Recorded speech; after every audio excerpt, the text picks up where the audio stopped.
Good afternoon. This is the back roads of Illinois. I am Caesar Delgado with Matt Jungle Mann. Good afternoon. How are you today, Matt? I am very good. It's good to be with you again, Caesar. It's getting to be a pretty busy season. There's a lot going on as we prepare for Farm Progress Show, and then 2 weeks later, Husker Harvest Days.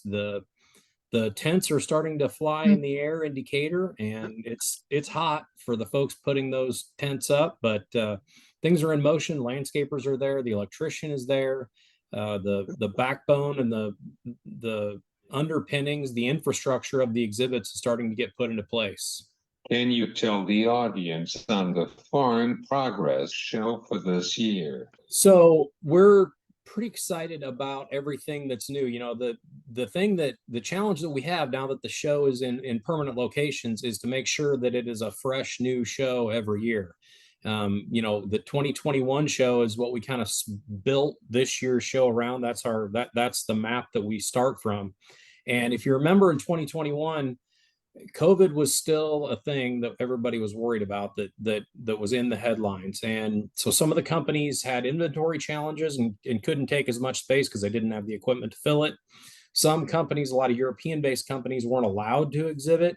It was about 90% of a Farm Progress show in 2021. Well, I can report that this year the exhibit field is full.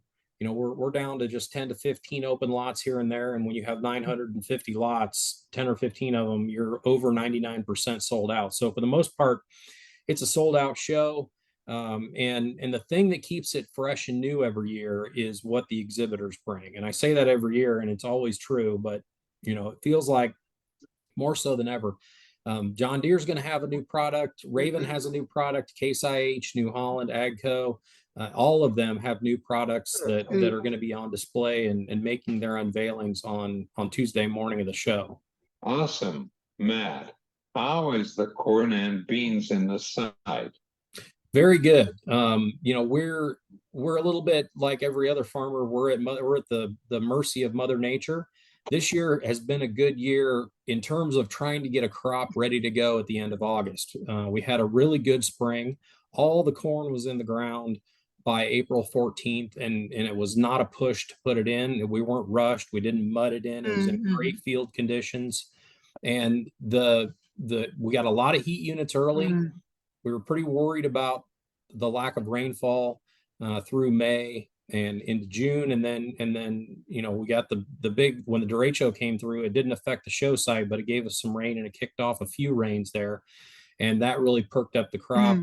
It pollinated well and on time. And if anything, the corn we may be just a little too dry this year. We plant the same 87-day corn every time we go. And it's just kind of crazy how variable it is at the end of August when we're trying to time that to get ready to go. But this year we're going to be good.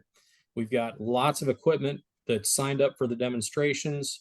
I expect that by about the media day, which this year is the 23rd of August, I expect we're going to be pretty close to opening up fields and taking the end rows off, taking the areas off where we're going to run the autonomous demos, and the rest of the ride and drives will be we'll be harvesting that ahead of the show. About half of the 360 acres comes off ahead of the show, really just leaving the corn that's going to be harvested in the harvest demos left.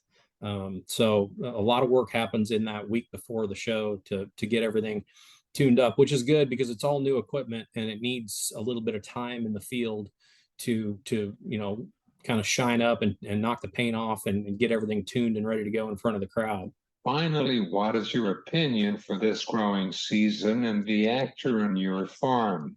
It's pretty similar. The Decatur growing season has been real similar to what we have here in Western Illinois. There was a time there when you didn't know how devoted you wanted to stay to this crop. You're just worried that you're about to give up on it there when the drought was kicking in, and then the rains came, and I think everybody is shocked at how well it came around. Now, I don't think for us last year we had a great crop, and I don't think we're going to touch that, but there was a time that we were talking about 1988 and 2012 and some of those other times when it's really been a stressed crop. I don't think we're that hurt.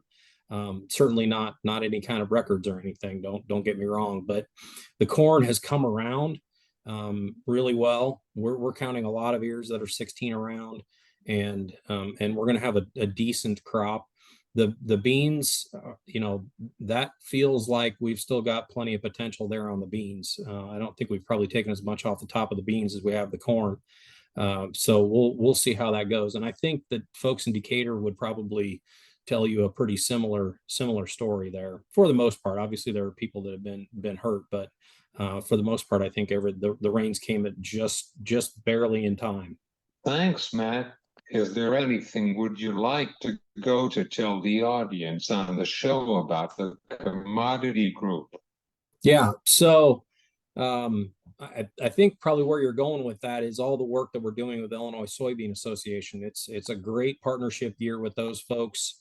They're helping us on a number of different fronts. I guess the big headline is the soybean asphalt under the Varied Industries tent. We're really excited about the Varied Industries tent this year. In the past, that has not been as big as we could sell. The Varied Industries tent was something that sold out first.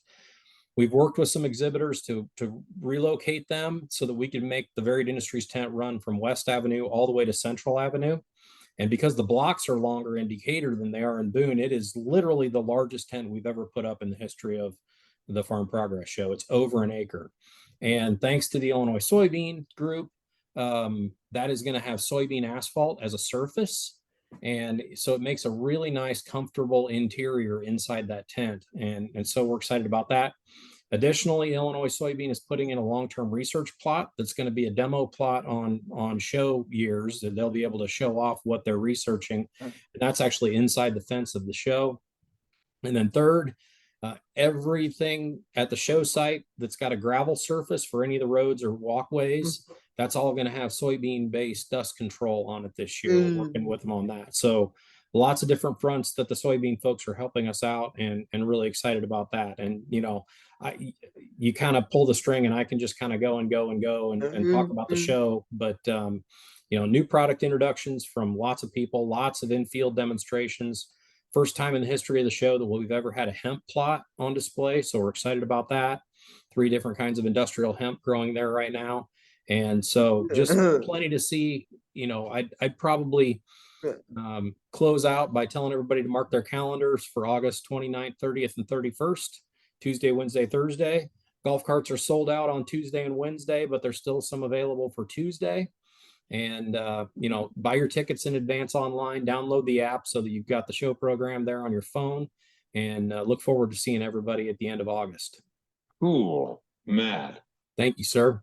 Thanks for listening, and remember to subscribe to my podcast anytime on my YouTube channel. With me, this is Matt Jungle Man. You've been listening to Back Roads of Illinois. I am Cesar Delgado. Have a great weekend.